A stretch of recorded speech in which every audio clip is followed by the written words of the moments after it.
Hello, everyone, and welcome to Nom Watch Review. It's been a while since I've been here, so I'm really, really happy to be back and to be live and streaming with all of my wonderful and amazing friends here. But Nom Watch Review is part of Nom Talk Network. On this show, so if you already don't know, if you know, then you know. But if you don't know, on this show we review the latest film drop or throwback, celebrating a milestone while eating and drinking our favorite movie and snacks, our favorite snacks and drinks. Sorry, I'm a little hungry and I haven't eaten fully, so I'm don't know how to talk today. Basically, I'm your host, Jordyn Orozco. Nice to see you all again. And right now, I'm enjoying some lovely ramen that I heated up in the microwave, and a hard kombucha. It's lavender lemonade flavored. I just thought I'd go easy since it's lunchtime to do that. But I want to say hi and welcome to all of my wonderful little friends here. Let's say hi to Derrick, Alex, and Jeromy. Hi, everyone. Hi, Good to see you guys. all. So Derrick, we'll start with you. What's going on with you? What are you eating? What are you drinking? Are you doing anything? I apologize. I did not bring any food, and I'm going to be really, really lame, and I'm just drinking water out of my little LG cup that I got. I don't have an LG phone, but yeah, not as enthused. I wish I could say there was vodka in here, but there's not. It's just water. And life is good. So there it is. Awesome.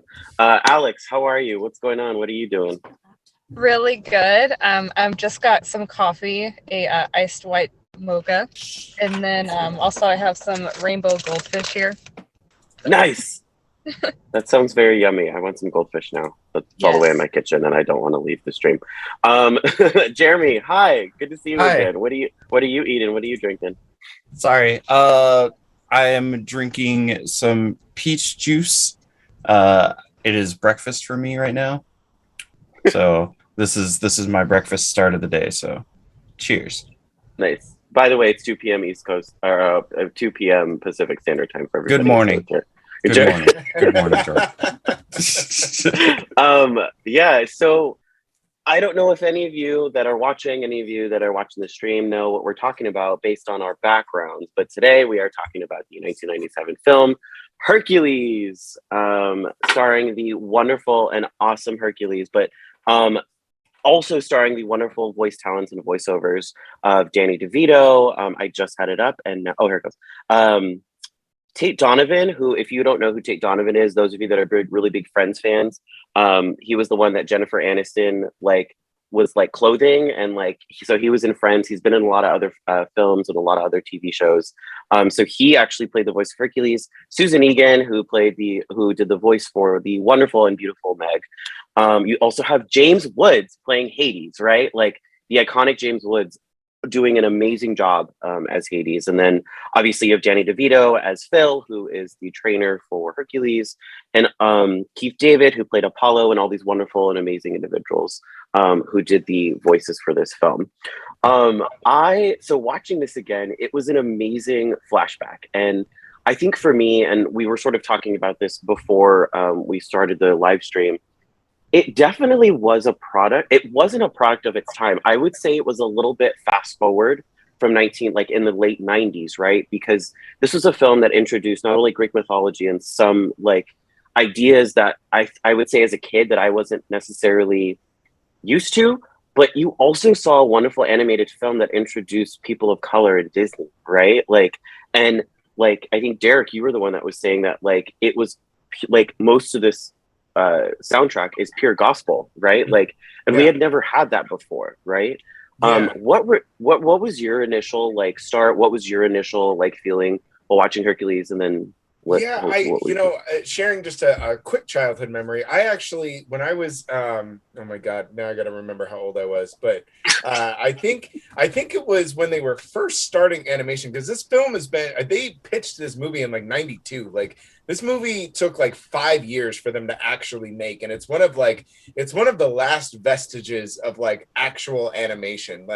This kind of came out right at that turning point where Toy Story and Pixar was really kind of starting to take over the digital world, take over animation. And this is kind of one of the last holdouts of, doing more actual animation and not so much computer animation. There's still a little bit of a blend there, but a lot of it is hand drawn. And so I remember very early on in the early stages, so around 93, 94, one of the kids in my classroom, his dad was an artist for Disney, and so he came in and he was like, "Hey, we're working on this movie. I'm going to show you guys some." So we got to see some of that artwork, and that's always stuck with me. So obviously, when Hercules came out, I was like, "Oh my god! Well, now I got to see this," because I didn't think this movie was real. And yeah, same thing. I mean, I've always been blown away by not just how much gospel music is a part of the film, but how integral it is to the movie itself. Like Hercules, as much as, not to give too much criticism up top, but as much as, the lead character, as far as, Hercules himself and, all of that, as much as that we can say is kind of whitewashed, if we're going to label terms here, they are the gospel singers and the gospel aspect of everything that's going on. This movie would not work if you didn't have this. Like if you didn't have this beautiful soul and gospel, and just the music is such an amazing driver. And I feel like it is criminally underrated how good the music is in Hercules. So yeah. That's great. And then I know, Alex, before we were sort of talking, and you were sort of geeking out on like the whole Hercules and how you loved this. What were your thoughts on this film? So this movie came out the year I was born, so I can't remember exactly when. I know. My old heart. I just had a mini. I had to like get that out of the way. But yeah, so I can't remember when I first saw it. I just knew I grew up watching it. But yeah, this movie. So I just like a quick story. But growing up, I was in special education, so I remember having a lot of feelings of like not being able to go to college and not get a degree and just be able to have a certain path be set up for me. And a lot of people who I went to school with had a lot of parents that went to college and, like just had more of that push for them to do something. I don't even know the right words, just to kind of reach like that kind of success with like getting a college degree.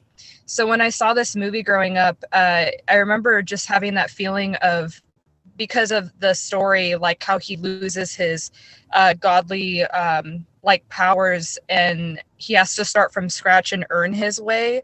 So I feel like it really just struck a chord with me very early in my life to believe that, you don't need, in my own life, like I don't need to have, college educated like parents to push me. Like I come from a good family, which is how Hercules adopted parents are. And you can just come from a good family and that's all that you need to drive your success. So I really just took that in my own life just to grow up and be like, I can start from scratch and not know anybody in the entertainment business. That's the business that I'm currently in. And I can just work my way through connecting. So yeah, that movie just inspired me just to aim to whatever goals that I want in my life, even if it's impossible. So. Oh my God, that's so great. Yeah. I love it. I love how we just got like super deep like early on. I feel like that doesn't happen until like later, but that's really awesome and beautiful. It's amazing that like films like this can like inspire people, especially like in their like childhood, or can do certain things where like say I don't necessarily need that, but I like want better for myself, and to do that I don't need to have these like abilities or like these degrees, right? So that's really beautiful. And then last but certainly not least, Jeromy, I know you have a lot to say about this film, right? I do. So this is probably one of my favorite movies of all time. It is my favorite Disney movie of all time, hands down. And it is my second favorite animated film of all time, next to The Iron Giant, which is just barely beating it out. And it is had a huge impact on my life. And if we're going to go deep, let's go deep. I grew up incredibly poor. We were very poor, and I didn't get to go see this movie in theaters when it came out. I didn't actually see it until in fifth grade on one of those fateful days where they wheeled out the television and didn't teach you anything. We got to watch Hercules. Yes. So VHS. Yeah, on VHS. And I remember watching this movie and just like ripping the edges of my desk because it was so relatable, and so it meant so much to me, because it was like this story about this kid who didn't fit in and he didn't belong, and he was just just super out of place. And his whole thing was like, one day I'm going to find where I belong. One day I will be there. I will be loved. People will appreciate me. And as a kid who was super poor, who was bullied heavily throughout my life, this was like such a big thing to me, and it really resonated. And that song, "Go the Distance" by Michael Bolton, like I remember hearing that, and it just became my life anthem. And it is to this day my like life anthem, and my life goal is to find where I belong, where I feel like, you know, that where I get that hero's welcome, to go where I belong. So to me, it's such a huge, impactful movie, and film, and I think it still holds up today. And yeah, I was talking before this call, like I think about it all the time. I recently watched it at the El Capitan Theater, and that was the first time I saw it in theaters. Yeah, just huge fan, and such a big impact. And I cannot recommend this movie enough for people. Like if you have kids and they haven't seen this movie, have them watch this movie. Like it's so good, and it's such a good like story and good lesson about like you can be what you want to be. And those are the films that really stick with me personally. I just want to like reach out and give you all hugs. Like I just feel like this is such a good conversation. It's like, oh, this is a good Saturday afternoon conversation, and I love it. I love how this film is going to inspire us. Yeah, that's great. It's interesting because like I think the first time I saw this, I think it was at the El Cap, but I was little, and I think my dad or my parents took me, and I just remember seeing it, and then I became utterly obsessed with Hercules. I had Hercules bed sheets, I had Hercules underwear, I had Hercules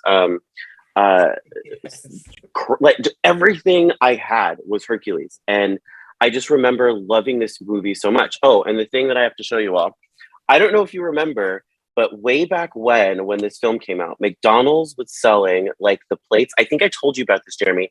They were selling all the plates. I found them. So I have Meg here.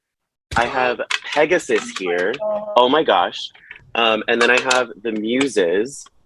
And then I have Zeus. I don't know where Hercules is at. It probably broke, and I'm really mad. But I found these, and my dad still eats breakfast on them, which is the weirdest thing. Yeah.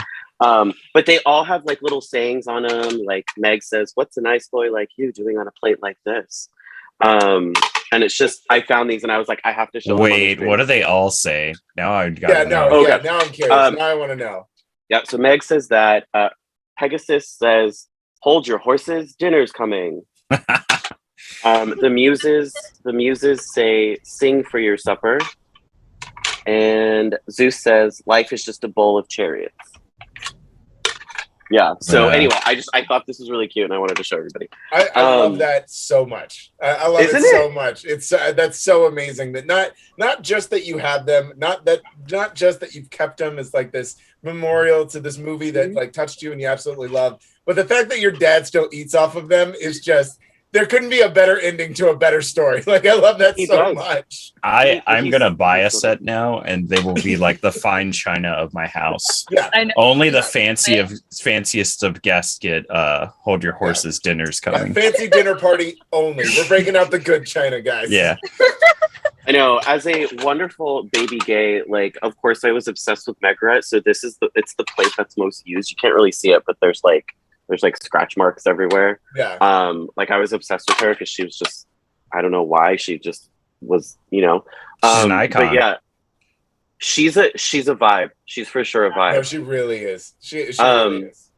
So we have a comment. So Momo Koniko says, "You guys are wholesome. I too had Hercules underwear and had those plates too. My dad melted my Meg one."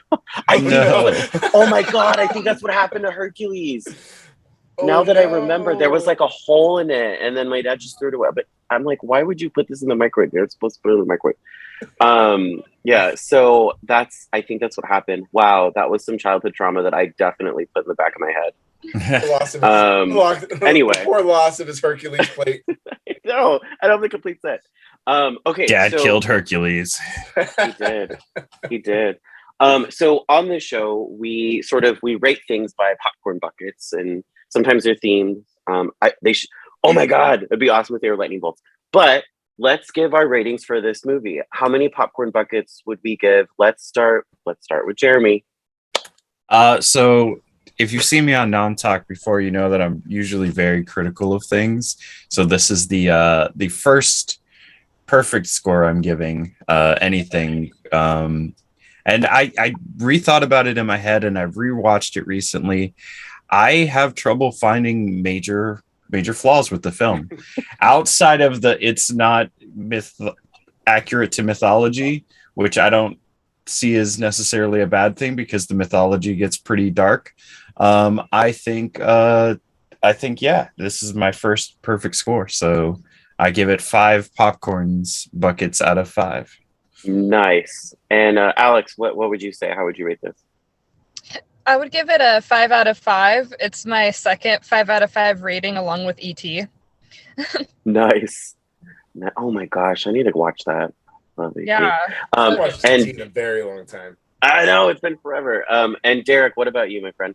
So look, I am going to be the odd man out, and I'm going to give it a 4.5 out of 5.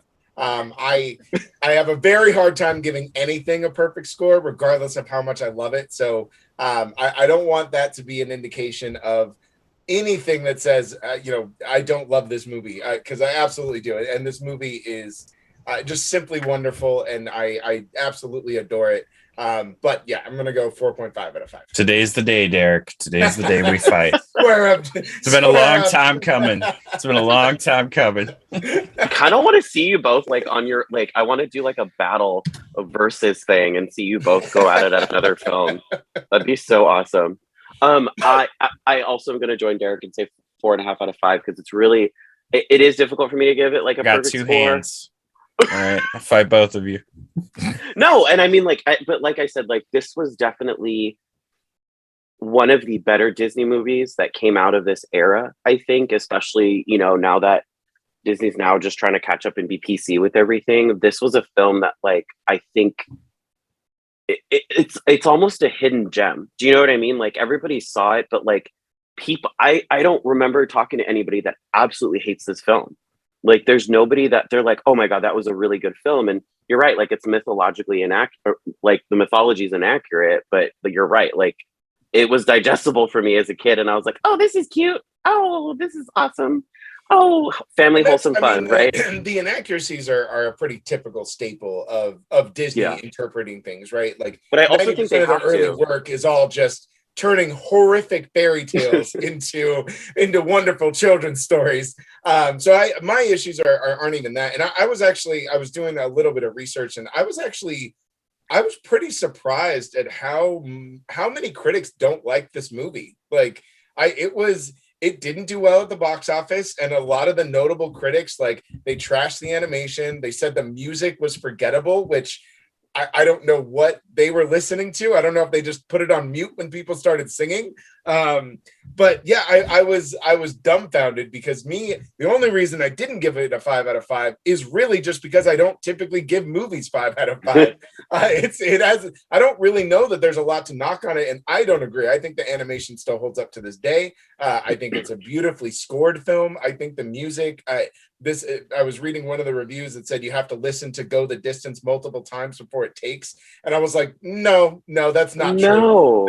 That's not true. If I can remember anything from 20 years ago of when this movie came out, I absolutely remember Go the Distance the minute I heard it. I was like, what is this Disney masterpiece? What is this? This is amazing. So yeah, I was actually pretty surprised. I think Hercules is one of those movies that has always been kind of an underrated gem. I think a lot of people don't give it the credit it deserves. And I think if more people, one of the reasons I was so excited to be on this, and especially with people who, genuinely love it. I agree with you, man. I think people should absolutely revisit this film if you haven't seen it in a while. If you have kids and you're going through the Disney songbook, bump this one up to the top of the list, because this movie I feel like has grown, and I think more people have kind of come around to recognizing how good it is. But I do still feel like it's pretty criminally underrated, and I genuinely believe that this should be up there when we start talking about the larger Disney canon. I mean, I'm fine with putting this somewhere in the top 10. I mean, that's a bold statement because Disney's got a long track record, but Hercules is good, man. It's really, really good. Mm-hmm. Yeah, I think so. Clearly, I don't have like a story like Alex and Jeromy does, where this film was like, you know, impactful in a way.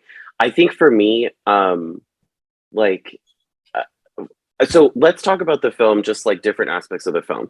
Firstly, the animation was absolutely on par. I'm sorry, like I like disagree with the critics. Like I feel like even when it like simply down to like the Grecian sky, or like even looking at a pillar, like a column, right, where things are a little bit more like wavy, and like as you can see in your picture, Alex and Jeromy, like everything just looked like waves, and it looked beautiful, right?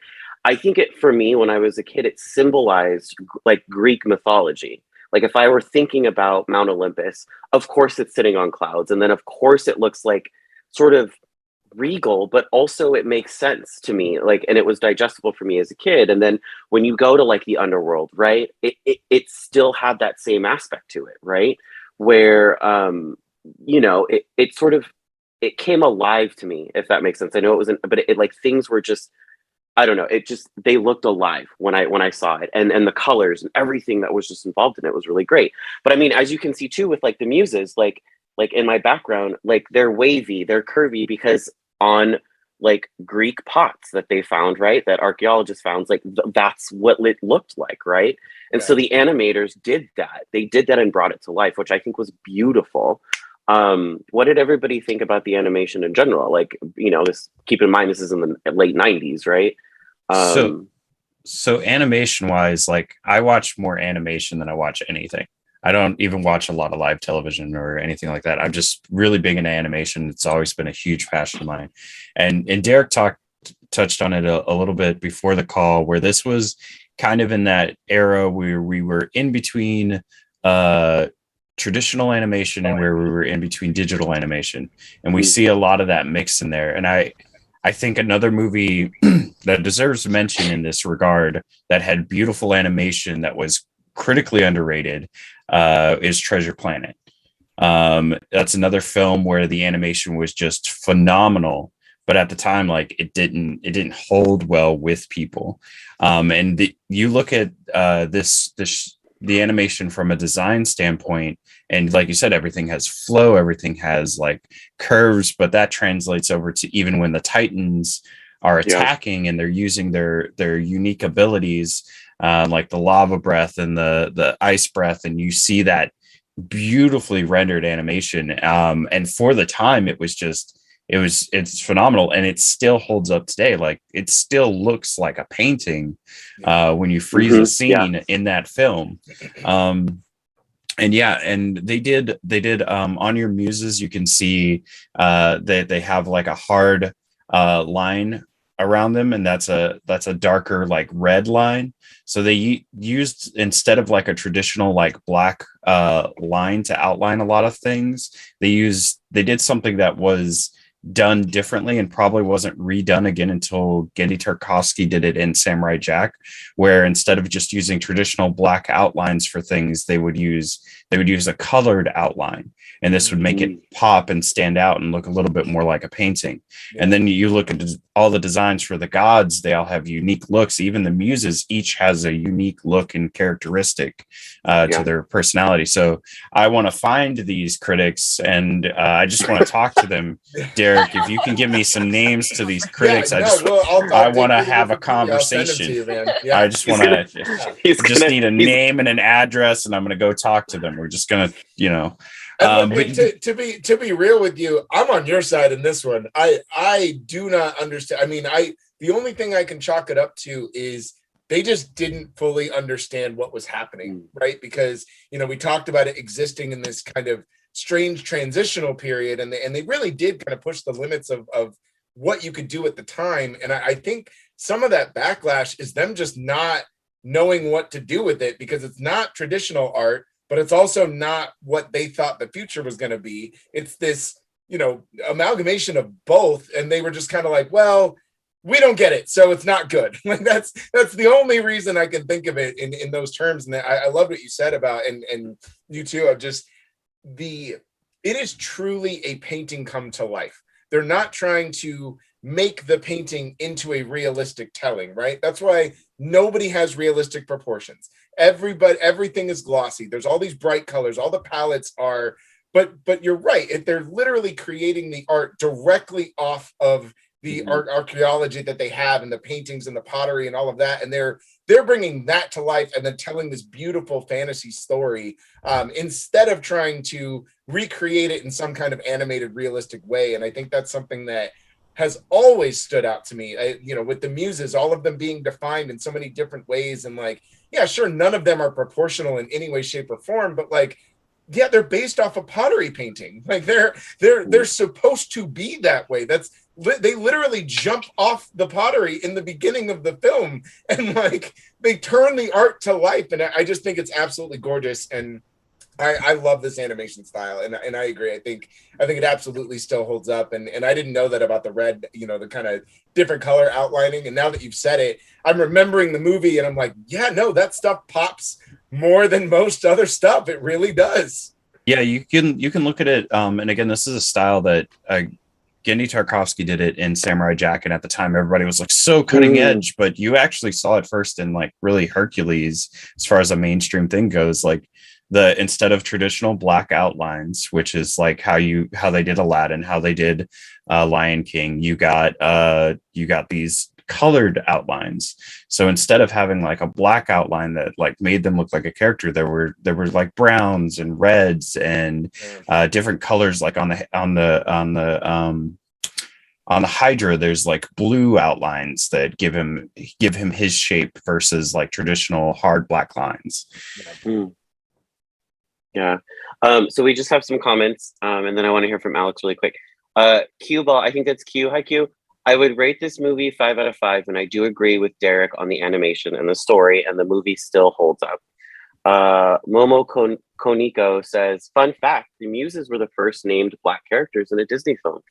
Hey. So they all had names. I remember that specifically. I don't think they ever said them in the film, but they were named. Like, and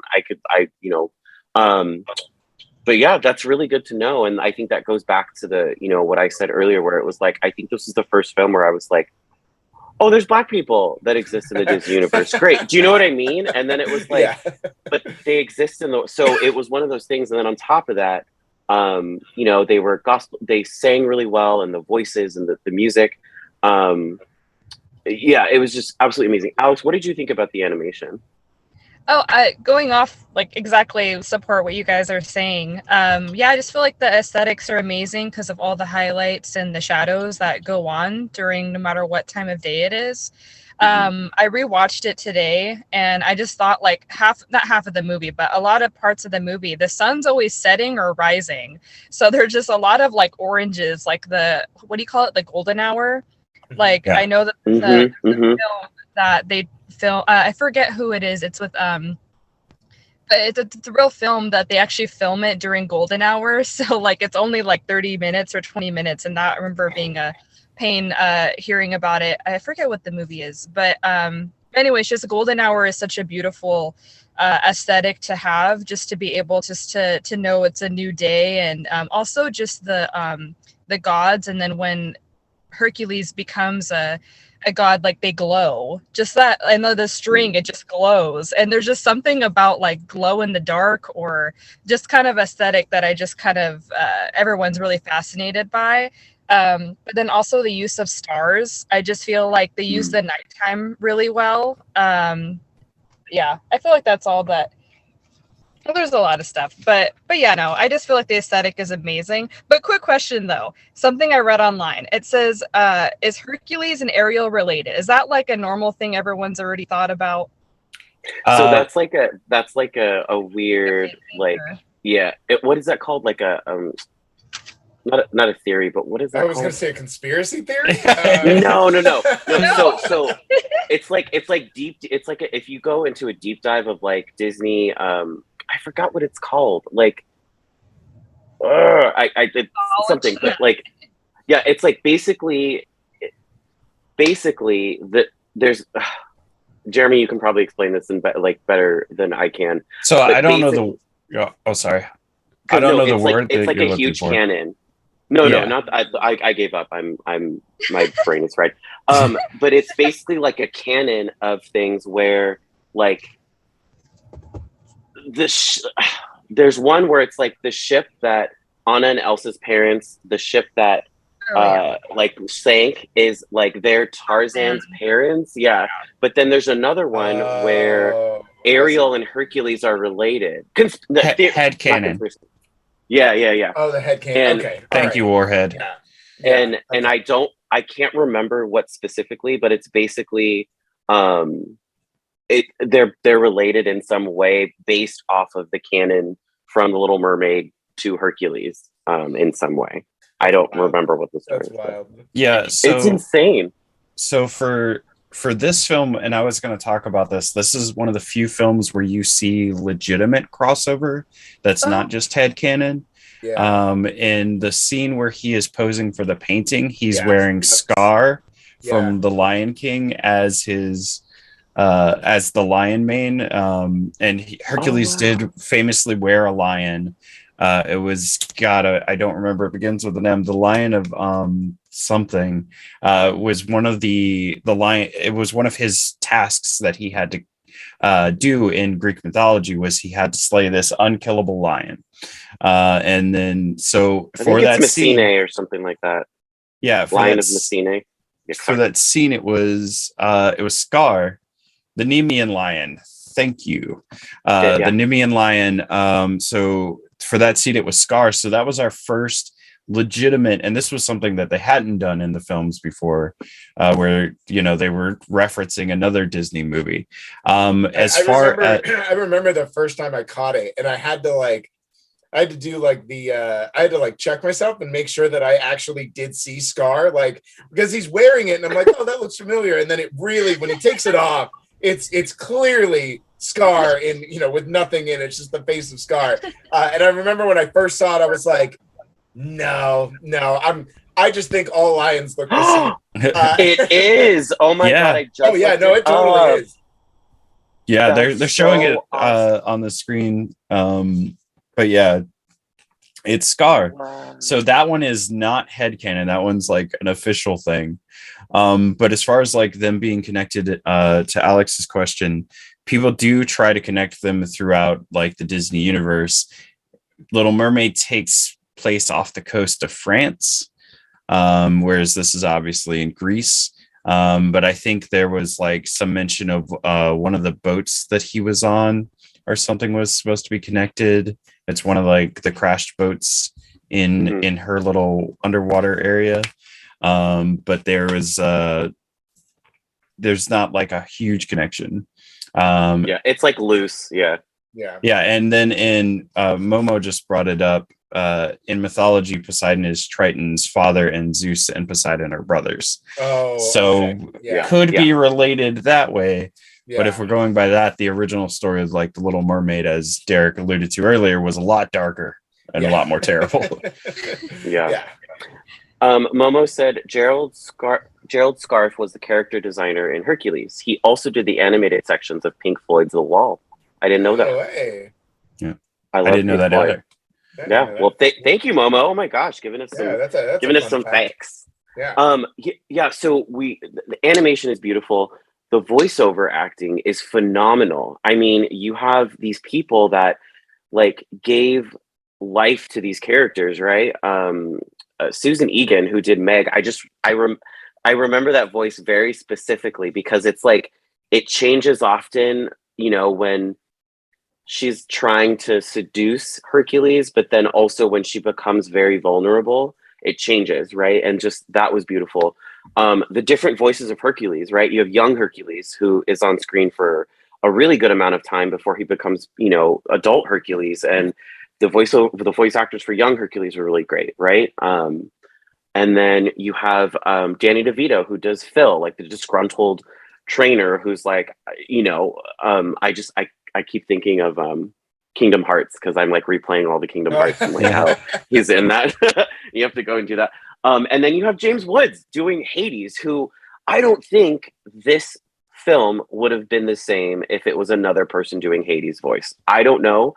I feel like James Woods' very distinct voice, but it worked. It worked for this, and you know, it was just an amazing film with all the voiceovers, right? With all the acting that happened. And like I said, I think also too with like the muses as well, and also with other characters who were played by Black voiceover actors, right? Like it was just a very, I don't know, it was like relevant, but it wasn't. It's like relevant now, right? Because you're like, duh, we're gonna include all these in it. But back in the like the late '90s, like films weren't doing this, right? Like animated films weren't doing this, and I feel like this was one of those films where I was just like, oh, like there's, you know what I'm saying? Like there's people of color within the universe. So it was very eye-opening to me. But what did we all think about the voiceover acting? If we have any thoughts on that, anybody want to go? Sure. So that's the other thing. I'm really into voice acting. We talked about this before. Voice acting is we're just hitting all your animation and voice acting. Those are my things. I host voice acting panels. Like I do like 5 a year. So as far as performances goes, obviously 10 out of 10. Like some of these were top-notch performances. A lot of people don't know Danny DeVito is theatrically trained. Like he did theater in New York and Broadway. He's like a real actor. Like people think of him from Always Sunny, and he's like, I'm the trash man. But like, no, that trash man is like a real actor. And the voice of Meg, she still voice acts. And I'm probably gonna get corrected if I'm wrong on this. She's a voice on Owl House, which is a show me and Momo are currently watching. So she's still doing it, and I want to give also credit to Pain and Panic. Yes, yeah. It's one of the, like, the movie would not be the same without Pain and Panic, and like the incredible like character and voices that they brought, and yeah, everybody just. I would say there was no like bad performance as far as the voices go. Even the parents, even the guy who at the beginning, he's from Jurassic Park. He's Newman. Dodgson. We got Dodgson here. Him?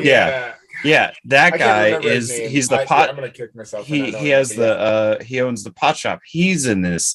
Like all of the voices are just tremendously great, iconic, powerful voices. And I think when they were casting this, they wanted each voice to have a very unique sound to it. Yeah. Wayne Knight. Yeah. Wayne Knight. There you go. Thank you. And if you think about every character all the way down to Hermes, to the Fates, every single character that had a voice had a very unique sounding voice. Even the Cyclops, puny Hercules, like everybody had like a very unique.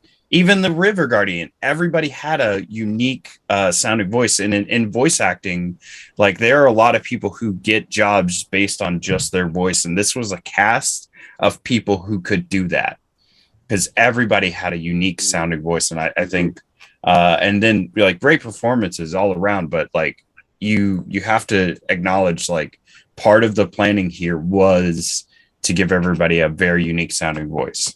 Yeah. And can we just like. Oh, yeah. Sorry. I was going to say, I think that pairs really well with the uniqueness of just the sound in general, right? When we talk about the soundtrack and the gospel music and the influence of R&B and Broadway and just kind of blending those all together. And then pairing that with everybody having this distinct sound when they're speaking, not just when they're singing, not just with the music. And I genuinely love that. I think I agree that James Woods is one of the backbone voice actors in this movie. I mean, the guy is he does for Hercules what Robin Williams does for Aladdin. And I know that's a bold statement, but like you just really wouldn't have the great, like there's an elevation that he does here that is genuinely surprising from an actor like James Woods. You just don't expect that kind of stuff to come from him. You expect it from somebody like Robin Williams. You know, when he was around, you know what you signed up for, right? Like, you know what he's going to do. And James Woods just coming out of the gate with just this expert comedic timing, and just he's so good in this movie. And I would agree that everybody is good, but I think the one that really defines that uniqueness is Susan Egan. Her Meg is just there's no other voice like it. Like in the entire Disney canon of all voiceover, there is no other voice like hers, and I adore it. I love the character. I love the sass that she brings to this quote unquote damsel in distress. Like people didn't do that in Disney. Like animated Disney films had a very distinct way that they kind of portrayed women and portrayed the hero story. And while, yeah, there might be some of that in there, it doesn't start that way. She is 100% on board with her own plan. She doesn't need these distractions. She's not, immediately smitten. Even in her, even in her song, it's still her like fighting against the urge to be a Disney princess. Like that's her whole thing. And I love it so much. And I know that she's still doing it, but I don't understand why her filmography and voiceover character work is so small. Because if you look it up, like she's never, it's not like she's ever been hurting for work, but like I want her to be an A-list star. I want her to be in every single voice animation that's out there, because that voice is all just so good and so distinct and so captivating. She is hands down one of my favorite women in Disney animation. I just love her, and I think that not just the way that her character is told and who she is in the film, but Egan just brings something so special to that character that I don't think anybody else could have done. Meg can be an easily written off character. She could have no depth. She can just exist, right? She could just exist for Hercules to have his hero journey, and we can all just move on. And Egan steps up and is like, nope, that's not what's going to happen here. And you're like, no, I'm kind of rooting for Meg too. Like I'm on board with this. And I love it. I absolutely love it. And I think the voice cast is just absolutely amazing. And I'm not a big Bobcat Goldthwait fan. And this is the most tolerable he's been in many years for me. So he does so good. Yeah. Jesus, mister, you're strong. What I was gonna say is for the next 15 minutes, I just want Jeromy to do every single voice in Hercules because he's already done the cast two. list. We'll just let him go one by one. And then he has to finish it by singing "I Can Go the Distance." That's yeah. I can do that. I do that at karaoke. I don't mess around. Yeah. All right. I mean, let's talk about the music. So there's three I think songs that just stick with me. The first one obviously is "Go the Distance." The young one and the old one, I know all the lyrics. I know how to sing it. Jeromy can probably sing it better. And then Meg's song, "I Won't Say I'm in Love," which is I literally. So when I have my Spotify playlist go, for some reason I love that song. That's like one of my favorite songs in any animated musical, wherever. And it comes on, and it's mostly like, oh, like Kim Petras, and then I have like all these EDM songs, all this, and then all of a sudden it's like, "If there's a prize for rotten," I was like, what? Like, what? And then I was like, because I liked it, because I love that song. So that was definitely second memorable one. And then obviously, when the muses sing, "Bless my soul, Herc is on a roll." Like that is just, it's ingrained, right? When you watch this film, which is why I'm having a hard time being like, oh, it's hard to get into the music. I was like, no, like from jump, like from when I first started to watch this film, the music stuck. And it was because it was upbeat. It's because it was gospel. It's because it was like, I don't know. It was beautiful. You know what I mean? Like even just every single song in this film is absolutely amazing, where I can't really say that about like Encanto, right? Where it was like, that was an easily forgettable soundtrack for me until everybody started to sing "We Don't Talk About Bruno." Yeah. And I was like, okay, fine. Like I know that song. But like Hercules, for some reason, when I watched it from day one, I was like, I know all these songs. And it was catchy. It was awesome. And I feel like this soundtrack is just absolutely one of a kind, hands down. What did we think about the music? How, like, was there like a song that you all found that was just like, shit? Well, I know you go the distance for me. I feel like, yeah, what you're saying, I won't say I'm in love, like, because I grew up well, that doesn't matter, but I feel like when I first started crushing, like in elementary school, it really made me fantasize about being with the person who I wanted to be with. And plus I really wanted to say, Derrick, too, I really love the character crushing that you have. Like, just character crushing in general is just amazing. Like, growing up and having, like, oh gosh, like, because both Meg and Hercules for me, I was like totally like crushing over. And they're just the hottest couple. Like, I just was like, oh god, like I just loved watching their tension that they had with each other.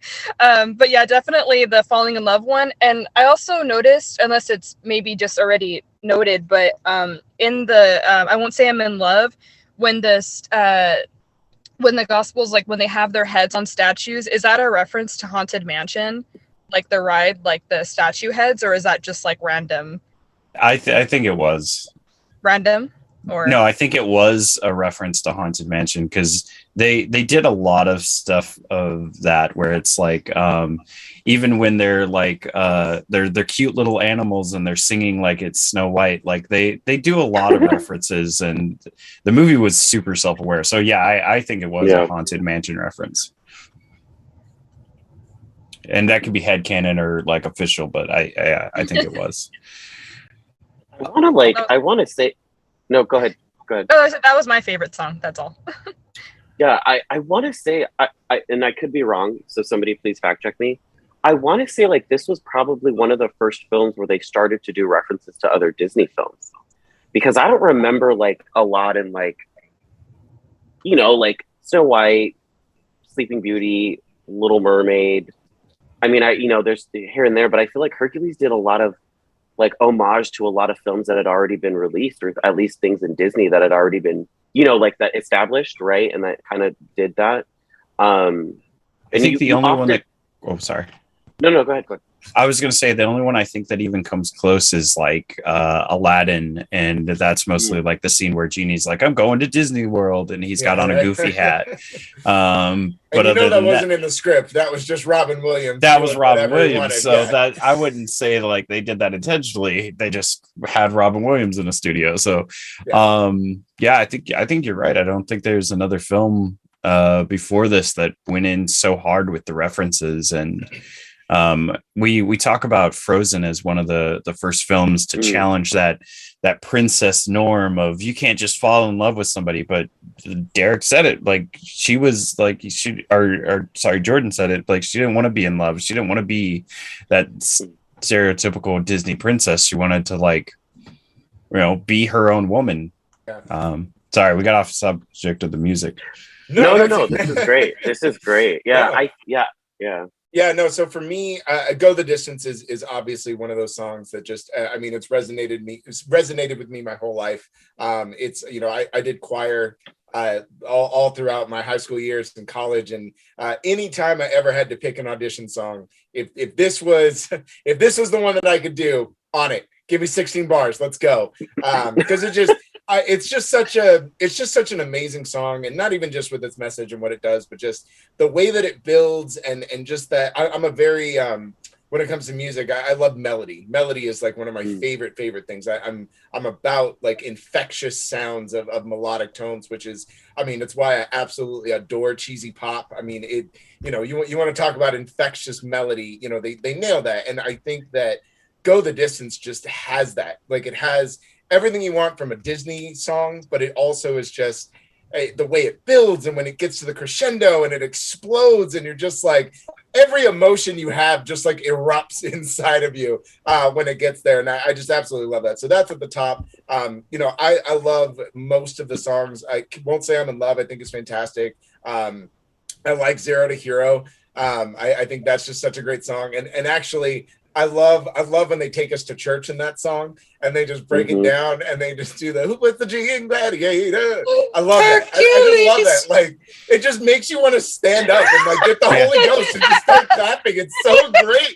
I love that. And there are so few Disney films, as much as they pride themselves on infectious music, there are so few songs that take you to church that way. And I absolutely love it. That music is just I agree with you guys. I'm gonna make the list, and we will hunt down every critic that trashed the music for this movie. I just want to talk to them. I it. just want to talk to them. Just want to talk. I just want to talk. I just want to talk. Yeah, and we owe Go the Distance to Mr. Michael Bolton. We give Phil Collins a lot of credit for the Tarzan soundtrack, but Michael Bolton came in and was like, all right, let's make Go the Distance. And like you hear his version of the song versus the one they did for the film, and it is like a full orchestra, and you feel it in your chest when it's dun dun dun dun dun dun, dun. Like it's so like powerful. And I grew up in the South, so even though I am not religious myself, I love gospel music. It is so good. And like from Jump Street, where it's like the movie opens up with that narrator, and he had a great voice too, where he's like, heroes like Hercules, you go girls, and then they start into the narration. Like that was so iconic to me for that moment of like that handoff to like, you know what, you could do it better than I can, and like they just go into it, and it's started from the mountaintop, a star is born. Like it just so good. And like I can listen to this is one of the few Disney films, like, and I mentioned Tarzan's probably up there, one of the few Disney films I can listen to the soundtrack from beginning to end. And to me, that's a hit record. Like if I can listen to an album from beginning to end, that's a hit. Like that whole album is amazing. And that's what this is. And like the songs progress, they have a good journey.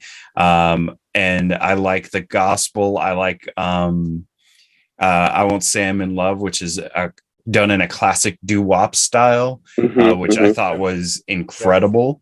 And again, this is music that wasn't, heavily featured in Disney films or heavily featured in a lot of mainstream media, because it's traditionally like Black music, and it was not at the forefront of these, a lot of the films. So it was just such a good, like every song is good. Like you pick out a Disney movie, you go, okay, Mulan, Make a Man Out of You, and Reflections. Like those are your two songs. You can't say that they were. Yeah, you get two. I would even pit it up. I'd pit it up against something like Frozen, which everybody swears is this massive phenomenon, and it is one song. Obviously, money talks, but you're absolutely right. It's one song in an entire film soundtrack from Disney, and I'm sorry, but that's just not enough. Like it's just. I will say, Frozen 2 produced really good songs too that I'm in love with. It had one kind of good song. No, there's Into the Unknown. I love me some Brendan Urie, but there's about 3 minutes into that song where I'm like, all right, bro, we get it. You have an unlimited range. I don't need to go wherever you're going right now. Let's calm down a little bit. And then the one where she tames the horse and then she's singing. And she's like, that's the one that, anyway, okay, we're not talking about you can't even name it, Jordyn. You can't even name it. You know what? So when you said heroes like Hercules, I was gonna go, honey, you mean Hercules. You mean Hercules. Oh, I wish I'd like to make some sweet music with him. Yeah. I want to go watch it again now. Like, can we wrap this? I need to go watch Hercules now.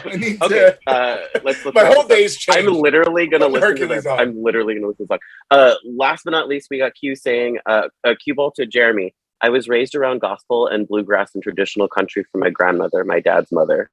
This is awesome. I just love how all this stuff. So we're getting towards the end of the stream. Let's do some last thoughts. Let's do some last things. Do we have any last thoughts about Hercules before we go to closing? Anything else? Anything else you wanted to add that you might think of? Jeromy, I know you probably have a lot more to say. Derrick, I was going to let Alex go first. I know. I was. Yeah. Alex, is there any? Yeah. Oh, something I was looking up. It said like it's interesting that they kind of take Hercules and like the athlete perspective by doing like product placement, like all the merchandise that was going on, or like the sandals. Like those those sandals are like the best aesthetic thing I've ever seen, and it said it referenced to like Nike Air line. Yep.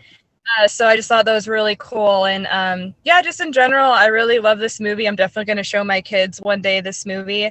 And I'm really happy that I got to talk to you guys about this because I just love the passion. And of course, it's all the aesthetics, but I feel like there's so much plot and meaning behind it. There's just endless themes that go into it. So I really like sharing all your guys' perspective on it. And you're wearing his merchandise. It's the can. It's like a can, and then he like opens the can a little after, and it's a nice sound cue. Yeah, I like how he's sipping from the Herculade, and he's like, he holds it out like, "Do you want some?" Pain and Panic were so good in that. They were. Derrick, any last thoughts? I mean, I think we've covered most of it, and honestly, I genuinely am going to watch it again today because this conversation and just the passion and the love that everybody had, it's reminding me of how much I genuinely love this movie. It's so good, and I do feel like this movie kind of crept up on me, and I don't think it resonated with me as quickly as, you know, some of you guys might have. I remember seeing it and being like, wow, this is really good. But I feel like I forgot about it for a couple of years. And then every time I rewatch it, I am just reminded, I love it. Yes. But every time I watch it, I'm just reminded of how special it is, how unique it is, how memorable it is, and just how good it is. It's just a good film from top to bottom. You know, even narratively, it is rather simple, but you get this amazing voice cast that adds all of this depth to characters that could have just been two-dimensional. And they bring in this third dimension of you know, creativity and uniqueness, like we talked about. You know, and then you just have this powerful music and soundtrack that just, I mean, it like I said, it gets you in the soul, man. And I love it. I genuinely love this movie, and I want more people to watch this movie and then also put this movie higher up on their Disney list, because I'm sure a lot of people probably have it lower than they should. And you got to bump that at minimum top 10, like minimum somewhere in there in the top 10 for sure. So Jeremy's like, if it's not number one, I'm hunting you down. Yeah. They're putting you on the list. I just want to talk. And then Jeromy, obviously, you know, you have a lot to say, but any last thoughts with Little Pegasus? I probably should have spent the whole stream like this with Little Pegasus. You should have. I think I want people to love this movie because I want more Hercules merchandise. So the story behind this Little Pegasus is I didn't go to any of the Disney parks until I was like much older. And I went to Disneyland when I came to California. It was one of my first trips was to come to Disneyland, and there was no Hercules merchandise anywhere. I looked up and down that whole park for Hercules merchandise, and there was one thing, and it was where they had baby versions of animals near the Jungle Cruise, and that's where I found baby Pegasus. And it was the only thing in the entire park that was Hercules. And I as far as merchandise goes, as much as I love this film, I have this, and then I have two old statues that a friend got me. They're not posable, they're just classic mold prints that somebody did, or they did like when the show came out. They don't even say the company, it's just Disney China. And they're like, there's not enough Hercules merchandise. There's not enough of it, and it's criminally underrated film. Do watch it. If you have kids, make them watch it. They'll love it. And yeah, I can promise you want them to sing "Go the Distance" over "Let It Go." I can assure 100%. You want that. If I see a kid singing "Go the Distance" over like "Let It Go," I'm just like, that's the kid. I will pay for his college. I don't know what I'm gonna do, but like I'm gonna pick up somebody's kid and just be like, "You are great." I'm not kidnapping him, but like like that would be so great for me. And I think I want it to be popular enough to do, and I know a lot of people, this is controversial, very controversial thing to say. I think it would lend itself well to a live action adaptation. I think I thought that was in the works. Yeah, it's in the works. That was at least in talks in early stages. Yeah. If it is, I need to call them because I've stayed up at night thinking how I would do it exactly. Danny DeVito would still be Phil, if anybody's worried. For sure. I think I have a casting for the Muses. I think Lizzo's in there. Yeah. Like, oh my god! Yeah, I know. Yes, Disney. Oh my call gosh. me. I've got it. I've got scene for scene. I even know where I would add a song or take away. Oh, I wouldn't take away a song, but I know where I would add a song. And like, yeah, scene for scene. I know, and I know just about who I would want to play for every role. I think it would be a beautiful, like, and we're at a place where the CGI could hold up to the animation. Yeah, and I think that's the hardest part for making this a live action is we talk about the animation is iconic. It's like living paintings. How do you translate that to live action? Like we're there, we can do it. Yeah. So I want it to be more popular. Go watch it tonight. More people watching it is going to equal more people, more merchandise, more resurgence of the love for Hercules. Yeah. Well, friends, this was a wonderful conversation. You all are amazing and beautiful, wonderful people. And thank you so much for making this such an exciting stream and exciting live. So as you all know, my guests here, Derrick, Alex, and Jeromy, you can find them on wonderful, beautiful, amazing places. Derrick, real quick, where can we find you? What is your handle? What's going on? So you can find me on pretty much all social media. It's just at DRock Comedy. So that's DROK Comedy. I'm on Instagram and Twitter. If you just search my name, you'll find me on Facebook. You can also check out Nerdbot. I do reviews for them. Had a little bit of a hiatus this month, but I'll get back to it pretty soon. So check out nerdbot.com for all your movie and TV show reviews. Nice. Thank you. Alex, where can we find you? I'm on Instagram for Ali Sunflower. The underscore is before Ali Sunflower. Nice. And Jeromy, where can we find you? What are you doing? So I'm on Twitch as Jeromy TV, Jeromy TV. You can find me on Twitch, Instagram, any social media under the same handle. And yeah, I'm going to go watch Hercules. That's what I'm going to do. I know, I'm going to listen to the soundtrack right now. So as you all know, you can find me at City of Stars 13. Is that my handle? Yeah, on Instagram. And you can say hi, be friends with me. Please be friends. And yeah, so thank you all for joining us for talking about Hercules today. If you missed today's stream, you can also listen to it in podcast form if you missed any of them. And that's available on Google Podcasts, Spotify, or wherever you get your podcast from. Don't forget to subscribe. Please like, comment, and subscribe so that way we know what we're doing right, what we're doing medium, what we're doing wrong, and how we can fix it to make you all wonderful, happy, beautiful people on here supporting our wonderful channel. Thank you to our producer, Steph. We love you. Mwah. We love you so, so much. Thank you for doing this. Please get better, get well. We miss you. We want you back at your full potential. But thank you, Steph, for producing our show today. Tune in to our next show, which is going to be on Monday at 8 p.m. Basic Binges is doing Stranger Things episodes 3 and 4. If you haven't watched it, watch it because it's pretty cool. And I just binged it and I'm like, so watch it. We'll be talking about that Monday. Other than that, I am your host, Jordyn Orozco, and I hope you all have a nomorific day. Bye, everyone. Bye, guys.